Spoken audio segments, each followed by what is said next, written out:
I'm on government assistance, and I run out of money, and I had to buy Pampers for Jelani. And I had $11.42 in the bank. And I remember wrapping my son in a towel for 2 days. I remember the second day, like you said, I had my hand on Jelani's stomach, and I said, "Don't worry, baby. Mommy will never be this broke or broken again." And that day, what shifted for me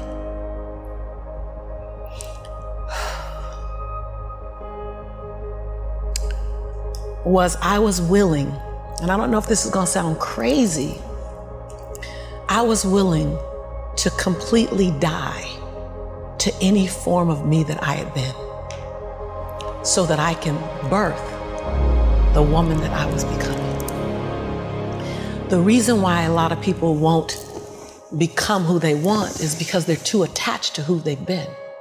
And you hear it all the time when people say, "I've always been this way." Okay, well, if that's working for you, keep doing that. I knew it wasn't working for me any longer. I had hit my version of rock bottom. So I was willing to let go of everything and everybody. See, another reason why people won't get there is because the doorway is for you to fit through. You trying to carry everybody else through because you're trying to be Rescue 911. And you got to rescue you first. I am much more valuable to my family and to my community because I was willing to let them go through the door myself, teach myself, learn myself, condition myself, and then come back and get them. I'm much more valuable to them now. But I had to go through a window time of 10 years of judgment. You leaving us, hanging out with white people all the time. You going to these crazy countries. We don't know what I had to be willing to allow my conviction to make me inconvenienced. See, we want to grow, but we want to stay liked by everybody. I was willing to be my own rescue at the risk of your approval. But most of us aren't like that. Facebook is an example. We want to be liked. Well, I woke up and I like myself today, so your like is extra. My job is to like me first. I was willing to say every day, "Lisa, you like you? Lisa, are you proud of you? Lisa, are you playing full out?" Every day before I checked in with anybody else. I was willing to inconvenience my entire life. My entire life. I was willing to disrupt my entire life to buy my future, to buy my possibility, to give my dream a chance. See, we're not supposed to tuck our dreams in on the pillow when we get up in the morning. We're not supposed to leave them at home and go and fulfill somebody else's dream. We're not supposed to do that. That's not what we're wired to do. That's not who we are. Your human spirit doesn't care about the economy. The human spirit doesn't care that my son's father went to prison. The human spirit doesn't care what's happened to your family. The human spirit doesn't care about the past. You may have been molested, or your family may have been broke, or you may have been betrayed, or you may have a divorce. Your human spirit doesn't care about any of that. Your human spirit simply says, "What's our command for tomorrow? What do you want to create?" It's not keeping score. Your brain is keeping score because your brain is designed to keep you safe. Your soul, your intuition, your human spirit is designed to make you soar. When you get to the edge, your brain will always tell you to step back. It's always going to tell you to step back. Because you can fall, always. It's gonna tell you to step back. Because before you fell, the last time you did this, you saw someone else fail. You could hurt, you could be off work. It's gonna tell you, it's designed to keep you safe.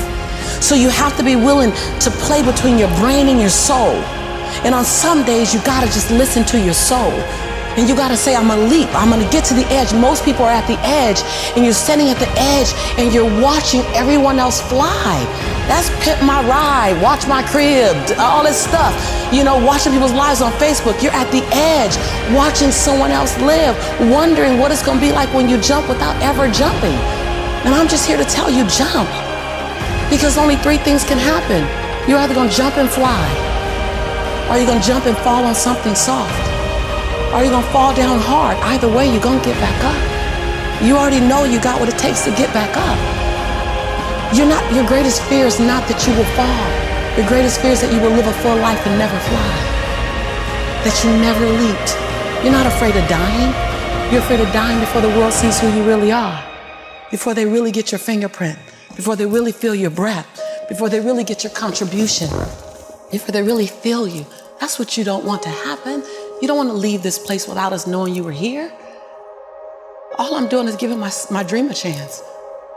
And I'm not extraordinary. You don't get off the hook. You don't get to be let off the hook. I'm an ordinary woman who chooses every day to make one more extraordinary decision.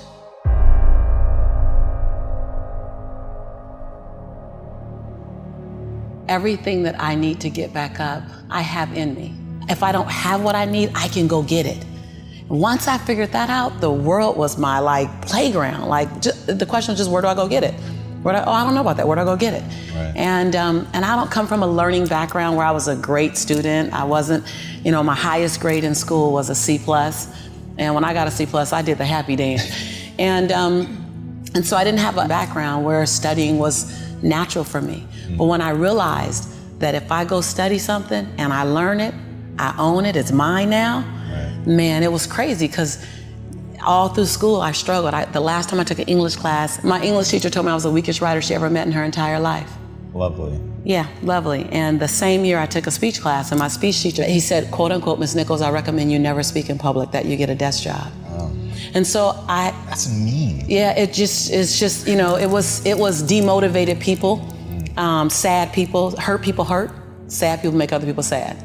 Bottom line, don't take it personal, hurt people hurt. See, most people want the convenience of transformation without the inconvenience required for transformation. So my grandmother says, and I love to repeat this, your conviction, what you're passionate about, your conviction and your convenience don't live on the same block. They ain't even in the same zip code. So if you want to have a conviction for something, you have to sign up to be inconvenienced. We're trying to find convictions and passion and breakthrough on the inside of our box. Well, when you realize that the box doesn't even exist, like someone made up, oh, you're playing outside the box, so we all bought into, there's a box. Well, I don't even own a box. I don't even want to get in your box. You better come out here because I ain't getting in there. And so when you start thinking like that, Tom, all of a sudden, everything is possible. So I disrupt people when I say, you want to make me extraordinary, because it lets you off the hook. What if the God that we call God, the divine, whatever your faith is, what if there's no partial? It's not going to give me a hookup and not give you one. Not going to give me an opportunity and not give you one. I'm just going to go after it. If I die, I'm going to die on the treadmill, like Will Smith said. I'm going to be on the treadmill running. I'm just not going to stop, because I believe all things are available to us. I'm just willing to go after them. Are you willing? And then that is so disruptive, because then you got to make a decision. Because it's easier to live inside the parameters of, well, as a Black woman, well, as born and raised in South Central, well, I'm dyslexic. I wrote 7 books, I'm dyslexic. So just knowing, I'm not perfect. What I do really well is I manage my imperfection well. And so we're all waiting for perfect. It's an illusion that will never come to you, and it's an excuse to never show up and play. Your story is not meant to be your fortress. Your story is meant to be your fuel. Any story.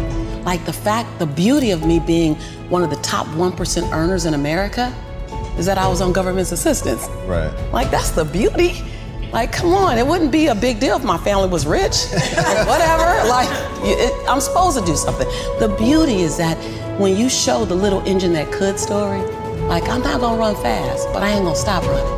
I might slow down and have to breathe and catch my breath, but I'm not stopping, because I believe all things are available to all of us. And good people should do well, because when good people do well, good people just do more good in the world. I'm that same girl who ran track for Dorsey High School, who struggled to get through high school, who got kicked out of college because I couldn't afford to stay. That was on government. I'm that same girl. I don't forget her. I'm also that same woman who runs a multi-million-dollar business. I'm also the same woman